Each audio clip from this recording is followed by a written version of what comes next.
ఈ సంక్రాంతికి మనశంకర వరప్రసాద్ గారితో మెగా ఫ్యాన్స్ పండుగ చేసుకున్నారు. చిరు కెరీర్ లో అతిపెద్ద హిట్ ఇది. సంక్రాంతి సీజన్ ఈ సినిమా వసూళ్లకు ఇంకా బాగా కలిసొచ్చింది. ఇప్పుడు అందరి దృష్టి విశ్వంభరపై పడింది. నిజానికి మనశంకర వరప్రసాద్ గారు కంటే ముందే విడుదల కావాల్సిన సినిమా ఇది. సీజీ వర్క్లు పెండింగ్ లో ఉండటం వల్ల వాయిదా పడుతూ వచ్చింది. 2025 చివర్లో ఈ సినిమాని రిలీజ్ చేయడానికి నిర్మాతలు గట్టిగా కృషి చేశారు, కానీ కుదరలేదు. దాంతో ఈ ఏడాదికి షిఫ్ట్ అయిపోయింది. మనశంకర వరప్రసాద్ గారు హిట్ అవ్వడం విశ్వంభరకు కలిసొచ్చే అవకాశం.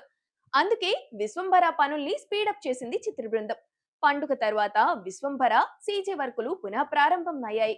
ప్రస్తుతం ప్రపంచ వ్యాప్తంగా ఉన్న 7-8 స్టూడియోల్లో పనులు జోరుగా సాగుతున్నాయి.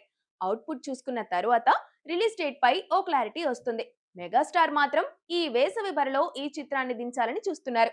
విశ్వంభరలో ఫ్యామిలీ ఆడియన్స్ కి నచ్చే అంశాలు చాలా ఎక్కువగా ఉన్నాయి. ముఖ్యంగా పిల్లలు మెచ్చుకునే ఎపిసోడ్లు ఉన్నాయి. అందుకే వేసవి సీజన్ కరెక్ట్ అని చిరు భావిస్తున్నారు. ఫిబ్రవరి చివరి వారానికి సీజీ వర్క్లు పూర్తయి మొదటి కాపీ చేతికి అందుతుందని తెలుస్తుంది. మరోవైపు ఓటీటీ డీల్స్ కూడా ఓ కొలిక్కి వచ్చే అవకాశం ఉంది.